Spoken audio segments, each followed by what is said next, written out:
right, welcome everybody. Thanks for joining us. I'm Angie Solly and I have Bernardo here. So we're going to talk about some parenting tips today to help you guys. I know how stressful it can be to plan ahead for a school year that's going to look a little bit different than the school year we planned for last year. Bernardo? Yeah, absolutely. Thank you, Angie, for inviting me to talk with you today. Like you already mentioned, we have a very, very important topic as we go to what I like to call distance learning 2.0. What we do know is it's going to be a different landscape this time around. Grades are going to count, which is absolutely crazy to think about. And the curriculum is going to be more rigorous. So I think what we're talking about today is very important and very valuable for parents. Awesome. So I was thinking one tip for parents that could be useful if you guys are worried or concerned about your kid, really identify what your concern is and then pick one area to focus on. Maybe just one area through 2020, through December, let's say for the beginning of the school year. And if that area that you want to focus on is sports, really emphasize that and try to figure out ways to incorporate that. And it might look different than it has before, but figure out if that's going to be tremendously valuable to your kid. You can make that a priority, or if it's writing, make sure that's a priority, and just focusing on that rather than trying to get absolutely every piece ticked on the list. It's a little helpful just to make sure you know what you want to focus on. Absolutely. I think what you're saying is very vital. You can't do it all. And that's important to understand. So as it comes back to me, for those of you who don't know me, my name is Bernardo Salcido, and I'm the creator of Connecting with Teens on Instagram, recent author of connecTEEN, some strategies to help parents. My big strategy right now, my number one for distance learning is you got to find a space for your kids to work in. Space is so important because that's what's going to create that habit of learning. When they go to this space, they know it's time to work. Just like whenever parents go off to work, that's exactly what their mind is thinking. And we want our teens thinking the same thing. So some things to think about when you're trying to create that space is lack of distractions, making sure that nothing's going to get in the way or take their attention away. Some lighting needs to be good so they're staying awake, and then also some good air ventilation or flow.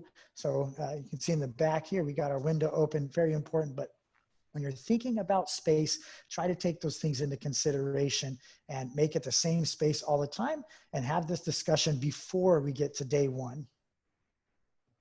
Excellent.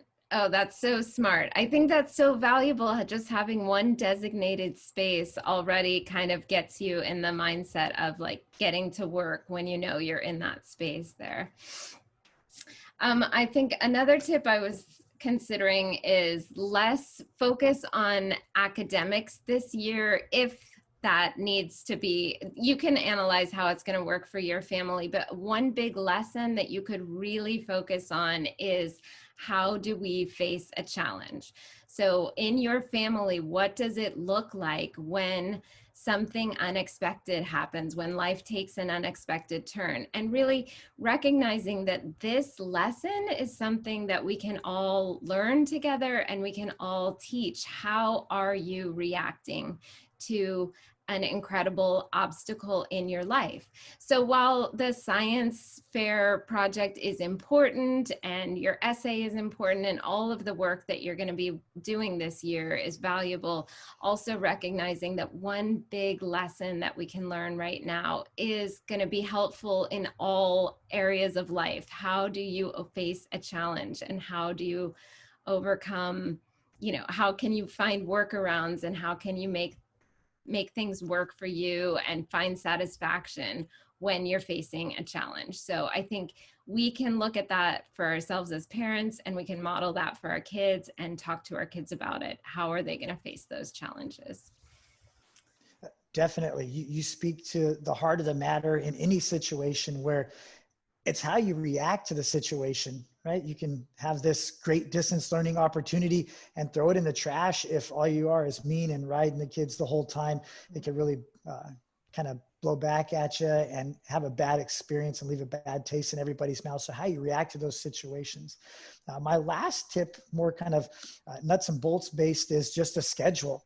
Getting your teen on a schedule and including them in what that schedule is going to look like, having that discussion early on. So things to think about right away are, what time are they going to get up? When's breakfast? If you're going to do some type of exercise, how is that going to look and what time is that going to be?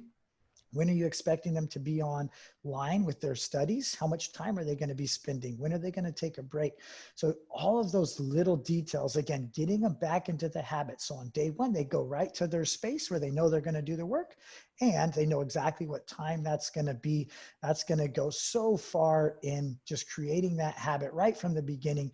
So when we get 2 to 3 weeks down the line, it's not, oh my gosh, what's going on? It's, okay, we've really got a good thing going on here. And your kids are just kind of in automative mode to where they know what to do. Brilliant. I think that's such a good idea. And the way you said, like bringing in your teen to that conversation, depending on the age and maturity level of your kid, and helping, working together to decide, like, what's this going to look like? Where does the exercise fit in? How are you going to, set this schedule up so that they are also empowered to have that connection to their own schedule and their own routines, and recognizing the value there. Definitely. Yeah, before we go, I just want to say definitely head on over to Connecting with Teens and make sure to follow. And if you like the content that we're producing, make sure you pick up a copy of the book because that helps me out for sure. And Angie, thank you so much for your time today and your expertise. Love what you're doing on Instagram at Teenlines. So good. And again, thank you. Thanks so much. Take care, guys.